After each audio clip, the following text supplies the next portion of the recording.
Hi guys, welcome back to my channel and welcome to episode 3 of my Starting From Scratch series. So I filmed a couple of these videos a few months ago now and you guys seem to love them. One of them in particular is my most viewed video on my YouTube channel ever.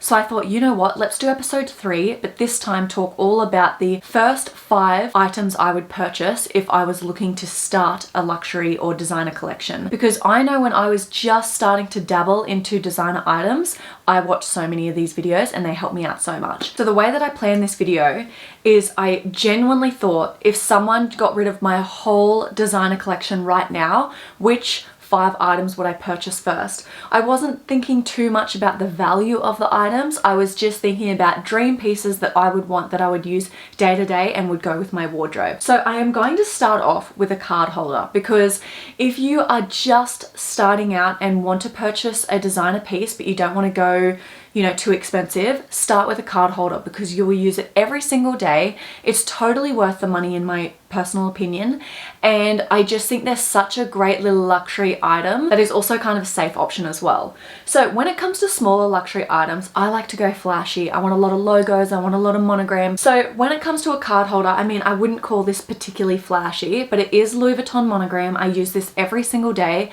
and I love it. But I did have a look at Celine card holders. They have a beautiful green and white monogram one. I also was looking at Louis Vuitton. They have a few limited edition ones, so a little bit more color. So go a little bit more crazy when it comes to the smaller items because they go inside your bag. So if you are more of a minimal kind of person, this is where you can have a bit more fun.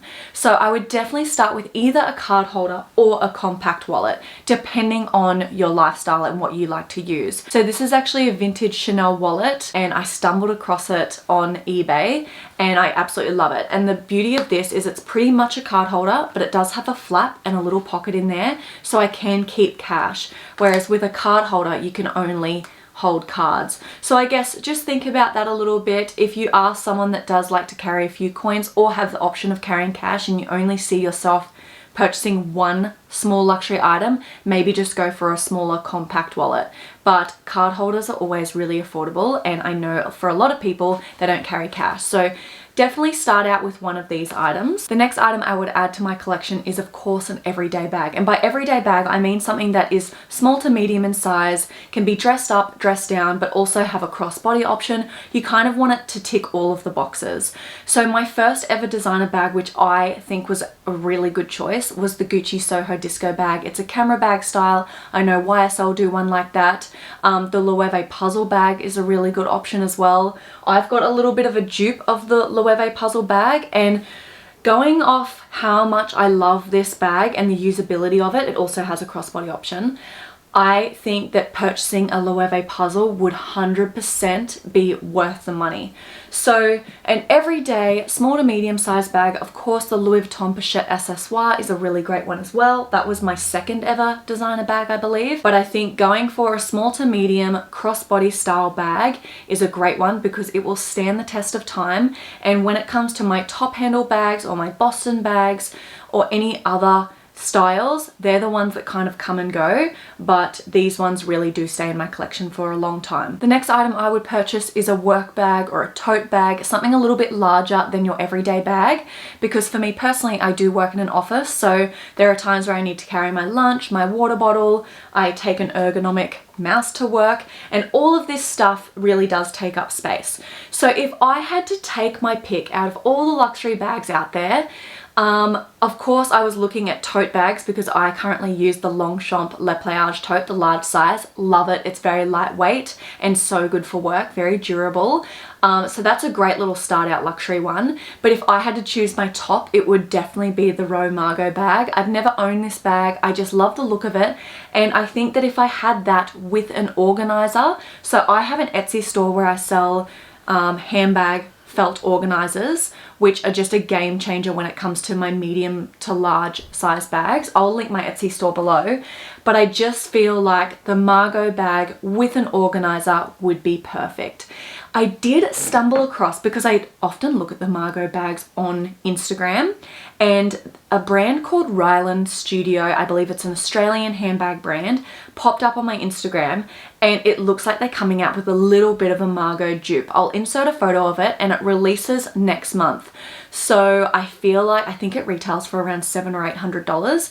So if you are someone that has been looking for a Margot dupe and you cannot seem to find one, because I know I've struggled, this looks like a really great affordable option, which is going to give you the same look and same usability.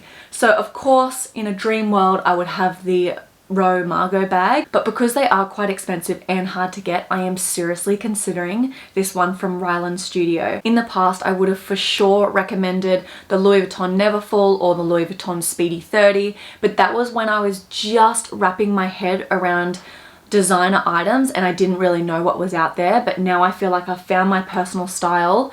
The Margot from the Row would just be the ultimate. I'm not super into the Hermes bags, the Kellys and the Birkins.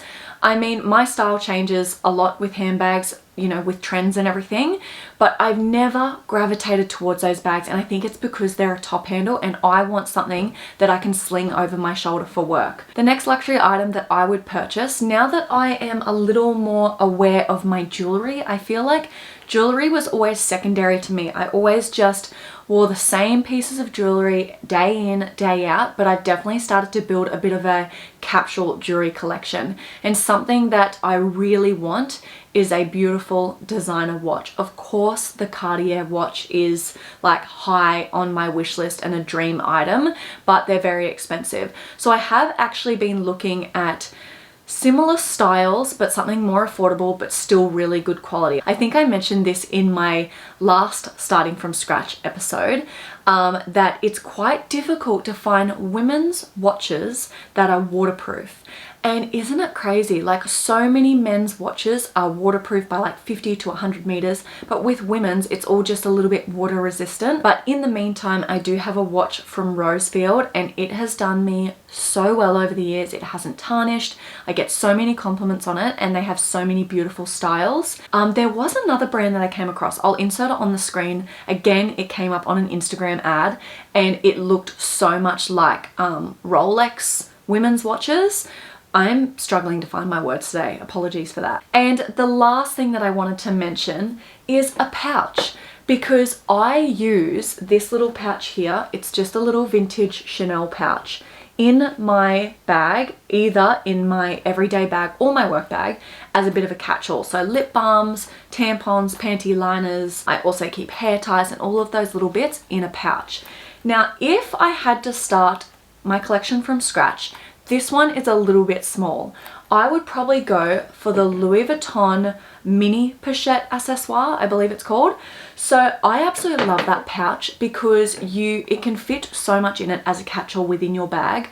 But because it has the little chain, you could definitely wear it to weddings, you could wear it out to dinner, and you could really dress it up as an evening bag. So for me, they would be the top 5 items that I would go for. And when I pulled all of these images and put them on Canva when I was planning this video, the color scheme was just on point, and I did have a moment of, should I sell my whole collection and purchase all of these items? I don't know. I am thinking about it because I just feel like this is where my style is at. This would go with my wardrobe the best, and I definitely am keen to venture a little more outside of the box. Let us know in the comments below which pieces you would purchase first if you had to start your designer collection from scratch. I would love to hear it.